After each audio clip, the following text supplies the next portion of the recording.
until 2019, but the journey of New Beginnings started in the memory of my older brother, Joe. So wisdom on the front porch is wherever you gain wisdom. Doesn't have to be a front porch. It can be a digital cafe. It can be right here on Zoom. It can be in the grocery store, just somewhere that you're with other people and you're sharing wisdom with each other. And today we are sharing wisdom with New Beginning Motivation. I tell you, isn't that just an amazing title? So I'm going to let you introduce yourself to our audience and then tell us just a little bit about what New Beginnings Motivation is. What is up, everybody? The name is David Vrablik. And before I get into what New Beginnings is all about, I'd like to thank Ellis for inviting me on the show this afternoon.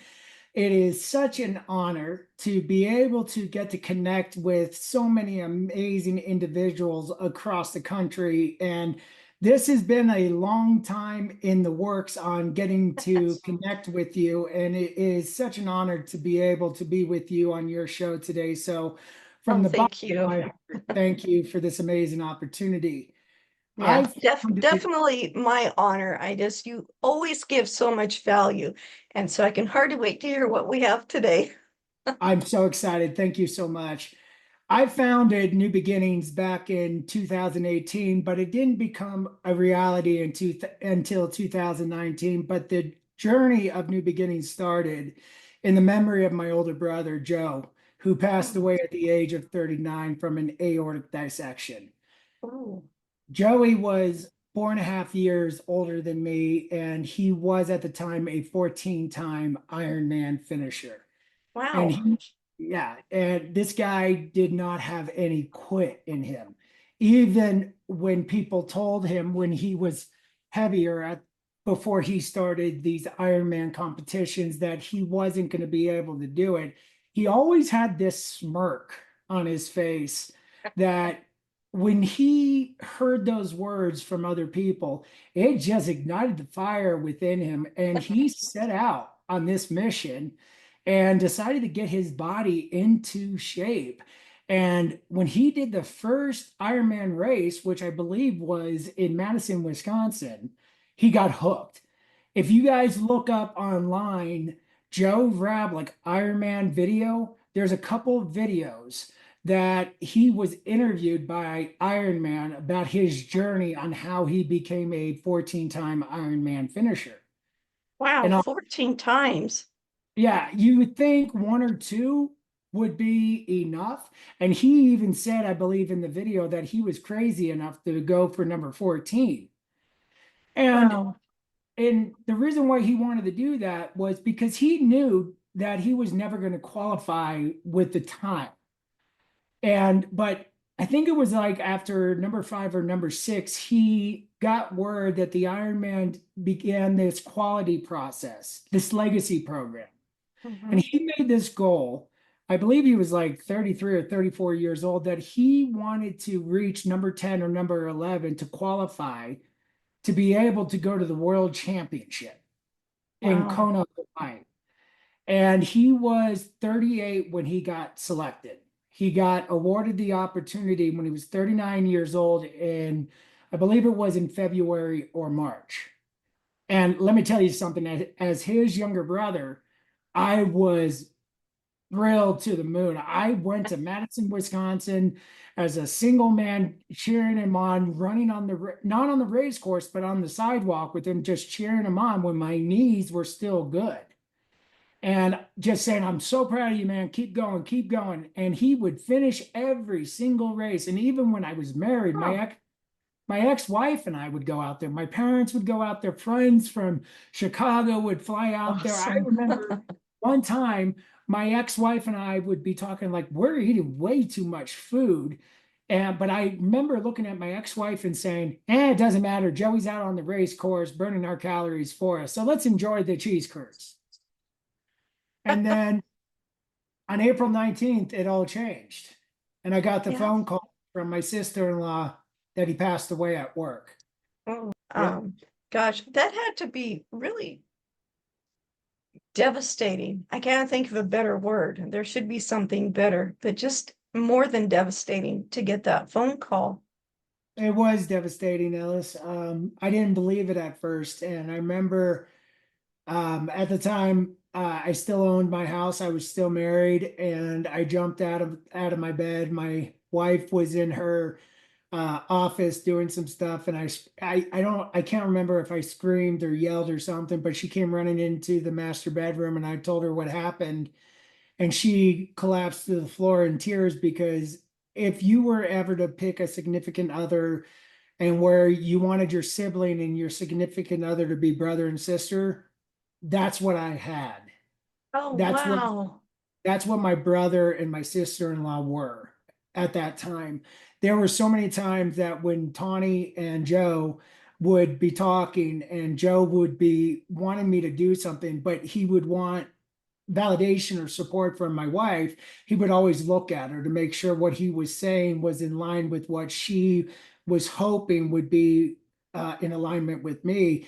And I love that. And when my with my brother's wife, who is now a widow, obviously, we were tight. This is what you would want Wow. with your siblings.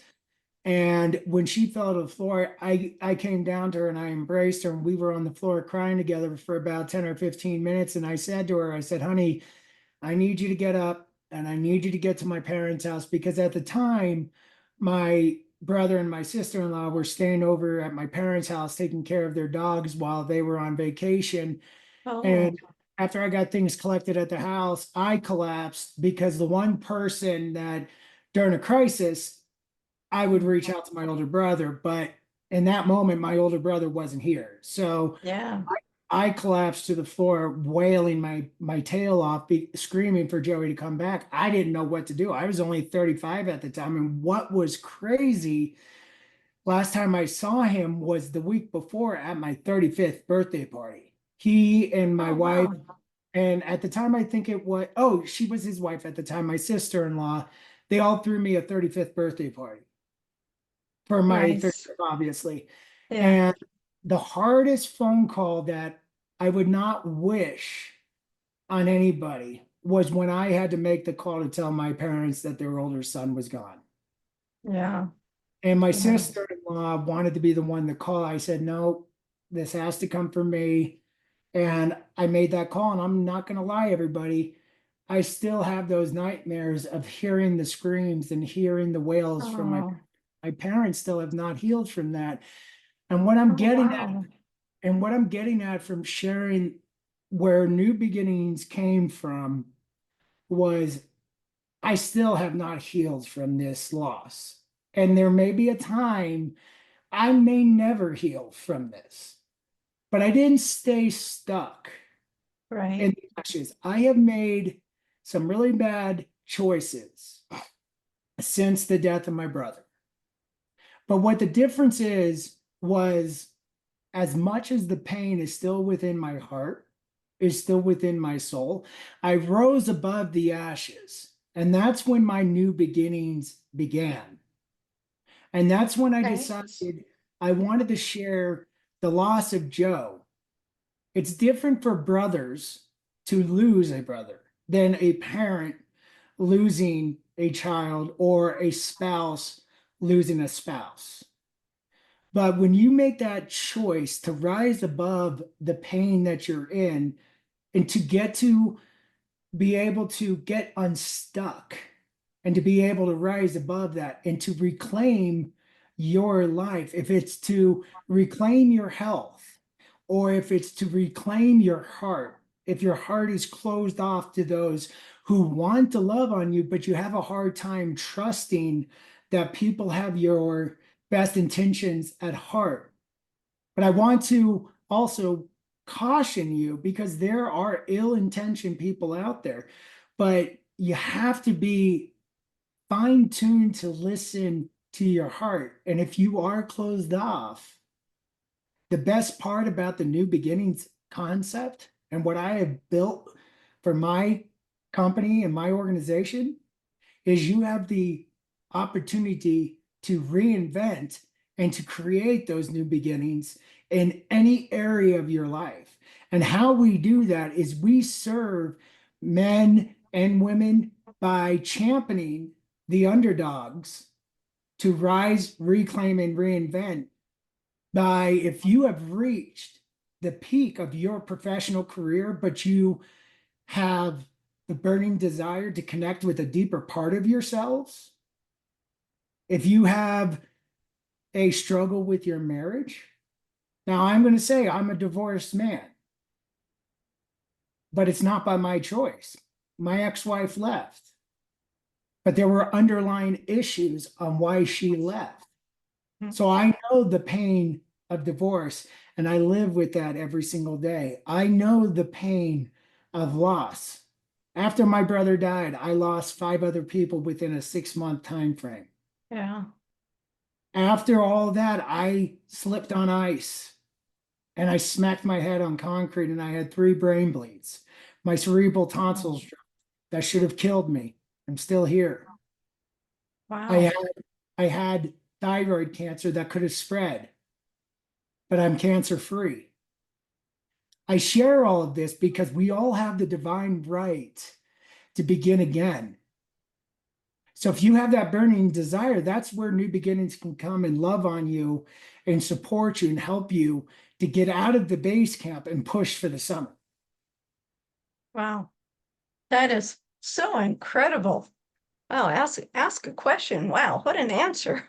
That explains your why. That explains what you do too. And it's amazing. So do you only work with people who've gone through trauma? I mean, there's people out there who maybe have always felt that they've been left behind, that they're never good enough, that mindset of lacking. The people who have been so shy, so introverted that they find it hard to connect with others. Do you help those people as well? Or is this more of a trauma-based business? No, I do a wide range of everything because what you just explained there, I've got life experience in every aspect. I was told from a very young age I was never going to succeed because I had open heart surgery compounded by a learning disability and now with a mild traumatic brain injury. And I felt like I never had a voice to hear. So I have concepts and programs built to help those who feel like they don't have a voice. I help people that are reinventing their lives at the age of 70 plus. I help people that are relaunching their business. I help people who just want to be able to get to break through the divorce mindset that they will never find love again because I was once there. I felt that, there are times that I thought I had the greatest love of my life when my ex-wife filed for divorce and that I would never find that love again. I have been told, there are times in my inner circle that I have to love them from a distance because I have been told to at times that I'm treated like a kid. To if I have a little bit of ranch on my mouth, this person across the table will tell me to wipe my mouth, and I'm like, I just finished chewing. Just give me a second. I'm an adult here, so I can help it. And in any area of life, primarily it's the trauma side of things because I have been through the fire. You know what I mean? I've been to hell and back multiple times. But if you don't mind, Alice, there's my book, Base Camp, The Start of a New Beginning, is my autobiography that explains my life story, that Okay. explains my expertise. I do have a biography, or I do have a bio that explains everything that I can help with. In Okay. any area that you want to create a new beginnings in, I can help with. Now, what I do want to be real and authentic on, if there is an area that I am unsure of, I will be upfront with you. And I will bring somebody in that has expertise on that. Okay. I will not sugarcoat it, but I know how to break through the limiting beliefs on being told you're not worth anything. I've been dealing with that for 40 plus years. I have been told that now who's going to take care of you, that your brother is no longer around. I've been told that I was going to have to be taken care of until the day I die. Wow. So I can help in any of those areas. So I know this is kind of a rough answer for me. And I promise you, my friends, that, I never thought, I always knew from a very young age, I was built for this because as a middle schooler, I had kids come up to me and tell me their problems. I had a young lady in elementary school that was being treated inappropriately by their parents. And she felt comfortable enough to come to me at the age of 8 years old to tell me about this. Oh, wow. Oh, And wow. I had the wherewithal to say, okay, we need to talk to an adult. And I remember going to my parents and I talked about this with them. And then my parents took it from there. And then I had the same thing through high school. And I never felt right working, where I worked throughout my adult life until New Beginnings became a reality.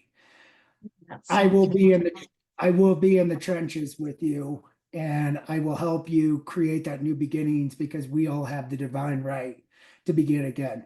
In my opinion, our past is molding us into the people that we are to become. And even though the traumas are terrible that happened to us, we can move past those and become an even better versions of ourselves. wow. Wow, that's really encouraging. Um, I like that rise, reclaim, and reinvent, and that's all what you've been talking about here. That is amazing. So, for somebody listening, what are some first steps they can take, um, besides getting a hold of you, but just something they can do to, well, like I said, first steps, but to just do one thing to start the process. So I have an acronym that I broke down and it's based off of faith. Okay. Okay. The first letter F is forgiveness. And forgiveness is a hard thing. But is there somebody in your life that you need to forgive that maybe has been holding you back from taking that next step? When you look at this image to my right, it's an image of Mount Everest with the sun coming over the top. That is to embody the potential for creating a new beginnings. And at every base of a mountain, there's a base camp. Okay. And base camp is where dreams are born. And when you're in that base camp, that's where you prepare to make the climb to the summit. And I picked base Mount Everest because as you make the climb, I've always been uh, interested in Mount Everest because how tall the mountain is. The summit is around 29,000 feet, and that's where most commercial airliners fly when they're making Right. their ascent into the sky. But there are 6 camps as you're making the climb, and I have a 6-step program to make that climb. That takes 6 months. But when you're at the base camp, you're packing your climbing pack, you're getting your crampons on, you're packing your pack with the blankets, a sleeping bag, and all of that stuff to prepare the climb. And when you're getting ready to depart base camp, that's when your dreams are now becoming a reality. So when you take the concept of that base camp and you're entering the trail, if you don't have somebody that's forgiveness, how about maybe forgiving yourself? Is there something that's holding you back from your past? The second letter is awareness. Becoming aware of what's holding you back will allow you to break free of being silent, of those telling you that you shouldn't speak up, trusting your inner voice, trusting your inner strength. And that takes us into the fourth letter, and that's trust. When you become able to trust your inner voice, your inner strength, that's when the confidence, that's when the new beginnings and the fire and the excitement gets accelerated. And guess what comes after trust? Oh, exactly. Like Hope hope. is born, and that's where your new beginnings is born. Mm, I like that. It's where you get to begin again. So let's start from the beginning. I didn't write it down. I don't know why not. F is for Forgiveness for somebody forgiveness. or forgiveness for yourself. Okay. Then A is awareness. Awareness if there's something holding you back. Okay. T is trust. You forgot the I part. I'm sorry. Oh, yeah. I. Is inner voice and inner strength. Oh, okay. And then T T, is trust confidence. and confidence. Yep. Yeah. And Eh, then A is hope. yeah. That's And where then you I can have two. really take off. Yep. And then I have two other acronyms, but we'll save that for a later time. Okay. Yeah, I like that. So forgiveness, awareness, inner voice or inner strength or both. Yep. Trust, confidence, and then hope is where you really take off. Yep. That's awesome. Yeah, I'm definitely gonna look up that video of your brother and post it with this podcast and let people know where they can find it. That sounds real interesting. Yeah, I have a couple of, well, I have one friend who does Ironman competitions, and then my daughter is doing triathlons, working up to an Ironman competition. And boy, that's tough work. That's a lot of dedication and all with it. And it's like, wow. Um, but you have a purpose, you have a goal to work for, you know what the parameters are, you know Yep. what's expected, someone's already gone before. And I think as entrepreneurs, we get scared because we think there's nothing there for us. I'm the only one who's ever done this before. But with Wisdom on the Front Porch and the magazine, which I really like because we start giving these tools and we give examples, and as a new entrepreneur, especially, you look for those who have gone on before you, who have done this, who have the parameters, who have set the goals, who have done this. So you have something to work towards and achieve, not only achieve, but go your own way, set more goals. Like maybe the Ironman was finished in, I don't, I'm just going to throw out a very random number, 20.4 hours. I don't know what the truth is, but you reach that and then maybe you can reach 30.5 hours. Who knows what's available. And you don't have to reach that 20.4 hours. You reach what's comfortable for you and where you want to go. And I love that you're talking about this, and it's really great information to be able to take that and go with it. So is that perhaps something else that you provide? I'm thinking that it is we get you through this part to help you rise up, Yep. and now you're reclaiming, I guess, who you are, what your dreams are, what you've always wanted to do. And is that right? Is that where you start reinventing yourself? Not that you have to become a new person, but now you've got this business, so you become, this business is a big part of you. This is your name for right now, and you go from there. Yep. Awesome. Yes. Awesome. Yes. So Yeah. this is I have to look this up really quick. So this is the first phase of it. I have a 6-month program. So this is Rise, Reclaim, and Reinvent. And then camp 4, 5, and hang on. I can't think today. I'm sorry. That's okay. So camp 1 and 2 is Rise, Reclaim, Reinvent. And then camp uh 5 and 6 is Soaring, Thriving, and Legacy. I'm really excited about this, Ellis, and thank you so much for bringing this question up. So I have a 6-tier program that I wanted to do this because one of my favorite topics to talk about is legacy. And my grandfather late brought this down to my father and his sister, and he passed this down to my brother. And legacy is who you are when no one is looking. Mhm. And that is how I've lived my life for the last 4 decades. I'm only 41, going to be 42 next year, and hopefully by the grace of God, he gives me another 4 decades.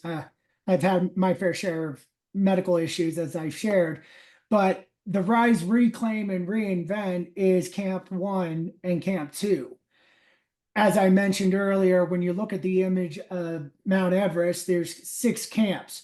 Right. So Camp 1 and Camp 2 is Rise, Reclaim, and Reinvent, and then Camp 3 and 4 is Strengthen, Awaken, and Unite.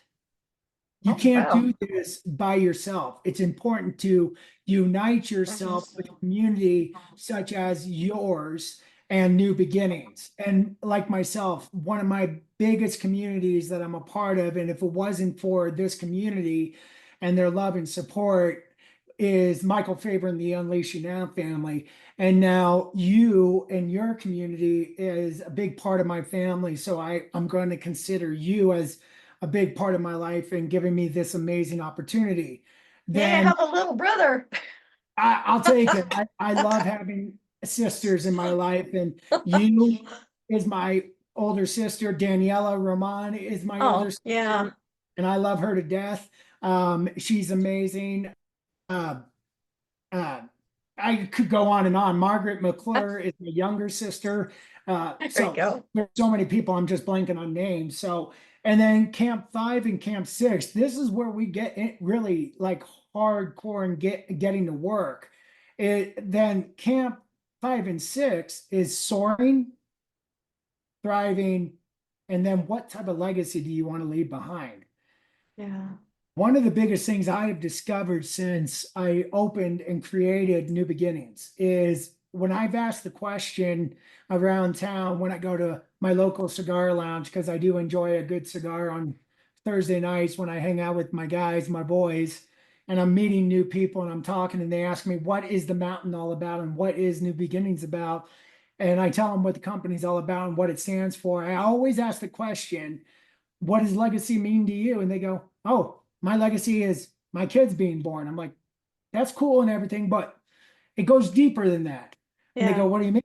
I'm like, okay, what are you teaching them? What are you instilling in them so they can teach their kids and their kids can teach their kids? And Yeah. a lot of the questions I get asked is to work hard and to have enough money in the bank. I'm like, it goes deeper than that. What about what type of values are you teaching them?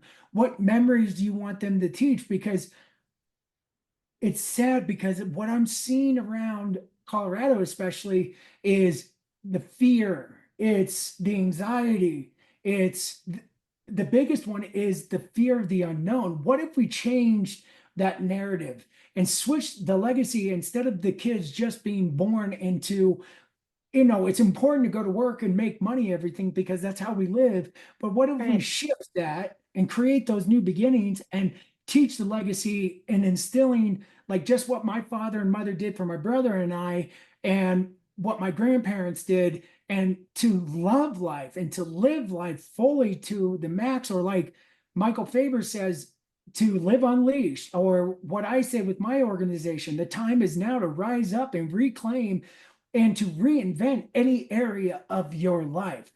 Imagine what our Yeah. world could be like if we created that new beginnings instead of our world being divided. Yeah, absolutely. You bring up a good point too. And it doesn't matter what your religion is, whether you believe we die and go to heaven, or whether we are reincarnated, or whether we've had all these other lives. You have this life right now. What are you doing with this life?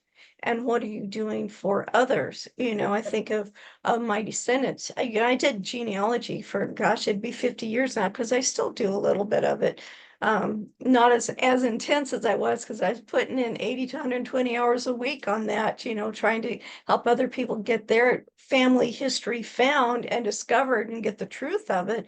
Um, but it's like, what do you leave with your family? Do they know where they came from? It is amazing how many people, once they realize the history behind them and how they got to be where they are now, it's like it gives them a sense of wholeness, of Mhm. pride, of knowing that there's a lot more to them than what they realized.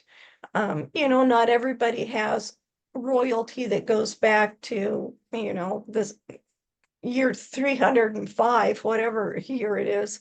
And that's where a lot of records were kept. Only royalty kept records of their lives. So going back real far gets the further back you go, the harder it gets, because when documents aren't there, or they've been destroyed, or they've been lost, or and sometimes you don't find something for 10 years, and then all of a sudden it shows up in somebody's attic somewhere, because they're cleaning out, they bought a house, and what do they do with all this stuff? Oh, most Yeah. people throw it out. Some people know that there's value to somebody else, and it's good to share that value. But once you've got this, you want to pass it on. What are the things that you see Native Americans do, and I use them because I work a lot with that too, is they pass these stories on from generation to generation. And it's not like that game, The Telephone Line, where you pass a story on and it's changed by the time it gets to the 10th person. These are stories that they repeat over and over and over again, so that the exact story. What happened. They don't embellish it. They don't try to make it out more than it is. And a lot of in our families, it's like someone said something, but maybe it's not quite right, or something gets mixed up. So as you go back and you rely on these stories, sometimes you find out it's totally true. Sometimes you find out, well, you got the wrong relative in with this one, because they all have the same name. I mean, gosh, for generations, you had like Benjamin the 25th, they can get confusing. But yes, and leaving that legacy, like you said, not only the past that you're connecting with the future, is you've got now. How are you connecting those two together? And what are you leaving for your future? Maybe you don't have kids, but there are other people who are going to learn from what you have done in your life. That's why we write books. That's why we do videos. We share our lives with others. And you take that legacy that you've now created and you leave it for somebody who might need it. Look you have videos on YouTube or other places, and look at the videos that you have that people are just looking at. It's like, oh, what's this? They look at it. Now you've given them hope. You've given them a chance to realize they don't have to stay where they are, that there really is a real way. Someone had said to me one time, hope is just a word somebody uses to make someone else feel comfortable. And it's not. Hope is a real tangible thing. And it's what gets us out of a dark place. It's what gets us moving forward. It's what helps us dream. Yep. I 100% agree with you on that. And I don't have children. I have two four-legged puppies who are my pride and joy. Sometimes I forget when I talk to them. Sometimes I talk to them like they're my kids, and they don't argue back to me and stuff like that. But Yeah. and there was a time in my life, Ellis, after my divorce and stuff like that, I regret not having kids, and medically it's not a possibility for me or anything like that. But I did realize I have a very old friend of mine who lives up in Des Moines, and his two boys call me Uncle Dave. And they introduced me as Uncle Dave, so I introduced them as my nephews. And I've got toys Yeah. that go back, golly, all the way back to like 1986, 1987. I've got toys that these kids have never seen. Like Yeah. I've got the original Power Ranger toys. Like Oh, wow. I was a little older when those guys came out, but I still love the Power Ranger toys. And I've got Tonka dump trucks, and Oh, these yeah. these boys love toy trucks like that. But these are the original Tonka toy trucks. Like Yeah. they're The big. metal ones with the tires. Yeah, so I was going to go up in November for Marshall, who's the oldest. He's turning 6 in a couple Oh, of weeks.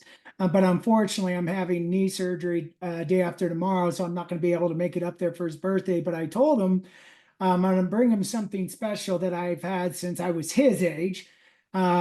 And I'm going to take up my Tonka trucks and let oh, him and my nice. brother Bo, who's going to be 3 in November, and let them play with those and pass them down to him. And what I'm also Oh, excited about, I'm into bird hunting. I'm a big game hunter. And my days on doing that kind of stuff is kind of coming to a close with the knee replacement. I can still bird hunt and that kind of stuff, but big game hunting, I can't do that's a that. lot But of walking. yeah, my cousin has a middle son who hunts with his dad, So when the time comes, I'm going to hand down some of my hunting gear Oh, to nice. my little cousin, my second cousin, let him use the stuff that I used when I was in my 20s. So that's what legacy is all about. Like what we're Yeah. talking about. It's about handing down. It's about spending the quality time. It's about, I know we have to work and we have to make money, and that's very, very important. I'm not dissing that. Yeah. But Yeah. when you're working 90 hours to 100 hours a week, you're Yes. missing time with those that you love and care about. And Yeah. I know I don't have kids, but folks, I remember it just like yesterday when I was 19, when I graduated from high school. I was a little bit older when I graduated because of a heart surgery I had in 1984, and I was held back a year so I could heal. But I remember at the age of 19 years old, looking out at the future, I was like, man, I've got so much time. I can do whatever I want. And here I am at the age of 41 now, and I look back going, I had great knees when I was 19. I had great shoulders. I could run. I could do whatever I wanted. And I had a great metabolism. I Yeah. didn't have to look at food. It didn't go straight to my hips. Nope. And when I look back at those days, I am grateful that I'm here at 41 years old with all of the challenges, but enjoy the time now, because before you know it, when Yeah. I when Absolutely. when I think back to losing Joey, Yeah. he was 39 years old in the prime of his life. He had a beautiful wife, and she is heartbroken. She is devastated that she doesn't have the love of her life. Yeah. And they met each other later in life and got Oh. married. And they were almost married for 2 years. Oh, wow. Real young. Yep. Yeah. They were building their dream home when he Oh, died. my. And what I want to encourage you is, don't take for granted what you have today, because you're Yes. not promised a tomorrow. Tell your Absolutely. tell your loved ones that you love them every single day, even if you're at odds with them. The Yeah. last words that I had with my brother 3 hours before he died, and I still have that text message in my phone, and I will never delete it, is we were talking about surprising our mother with taking care of her car, which was at the shop. We got her new tires because the tires were bald. And Joe said, what do you think about us splitting the cost? Let's buy her new tires. I said, great, let's do it, because they were about $400 a piece. I called the dealership. I paid for half. He called the dealership. He paid for half. He texted me, told me it was all taken care of. He was going to go that day to pick him up. And then my last text message to him was, Joey, I love you, and I'll talk to you later. Wow. 5 hours later, I got the call and he was gone. That's that's hard. That would And be what so was hard. and it was the hardest thing. And I had nightmares for months, Yeah. because he went into the bathroom at work before he was going to the gym to train for the Ironman. He got dizzy and Oh, sat down in the bathroom, and there were two guys that were with him. Within 2.5 minutes, he was gone. And wow. I was having nightmares that I was there with him in the bathroom, holding his hand, screaming at him, trying to get him back and asking him to trade places with me, because Oh, I was the heart patient in the family. He never was. And I finally yeah. came to terms with that about 6 months later, and I got some treatment and therapy for that. And what took my brother is a genetic disorder, which could potentially go, I could potentially die from. So I live with this every single day. So Wow. what I want to encourage each and every one of you, and trust me, take it from a guy who knows. Tell your loved ones that you love them, your siblings, and patch things up. Live every single Yeah. day as a gift. And if you need any help, Alice or myself will be happy to help you in any way that we can. Absolutely. Absolutely. Wow. Thank you so much for being on my show. You've just, Thank you for having me. I know you're giving hope to so many people in so many different ways and real tangible ways to deal with what's going on and how to get going. I really, really appreciate you being here and bearing your soul, being vulnerable for us and being a real guide to help people get to where they want to go. Thank you. And I thank you for that. Tell people how they can get a hold of you. Yes, ma'am. So I am going to send Ellis my contact information. But the easiest way to get a hold of me is you can look me up on Facebook. I do have a very complicated last name, but I will spell out my last name here, and you can blame my grandfather for this one. But you can look up David Vrablik, and that's V as in Victor, R-A, B as in boy, L-I-K. Or I do have a Facebook page designated to New Beginnings, but it's New Beginnings Motivation LLC. You can look that up and that'll connect you to one of our free Facebook groups. You can also look up New Beginnings Summit Group. That's our paid group where we're running our beta project group right now, but you can look that up and then it'll connect you right to me. But I will send over my flow page to Ellis. So if you don't mind, Ellis, if you want to Sure. put that wherever you like, that'll get you connected right to me, which has my personal cell phone number, my company email, all that jazz. And love anybody to, if you want to rise, reclaim, reinvent, you want to be a part of the 6-month group. Because of this, I'll give you guys a special deal. Since Ellis was so sweet and generous and gracious to bring me on the show, we'll give you guys a special deal to come on and get going on your new beginnings, because that's what it's all about. And we'll get Nice. to work. Oh, thank you. Wow, that is a special gift. Tell us again the name of your book. So the name of my book is Base Camp: The Start of a New Beginning. So thanks again, David, for being here. And thank you, our audience, for being here on Wisdom on the Front Porch. Thank you for joining us today on Wisdom on the Front Porch with your host, LS Kirkpatrick. You can find us on our website, wisdomonthefrontporch.com, see previous episodes of the podcast, and view issues of the magazine. Did you know you can submit questions, leave reviews, or suggest topics? You can also tell us where your favorite front porch location is and what it means to you. We hope you gain value and insight from today's or previous talks. We appreciate your support for us so we can continue to provide value and expertise to you and others. Subscribe to Wisdom on the Front Porch magazine and join in next week when we bring you another great insight into the world of entrepreneur culture and lifestyle. Make today a great day. Always believe that something wonderful is going to happen.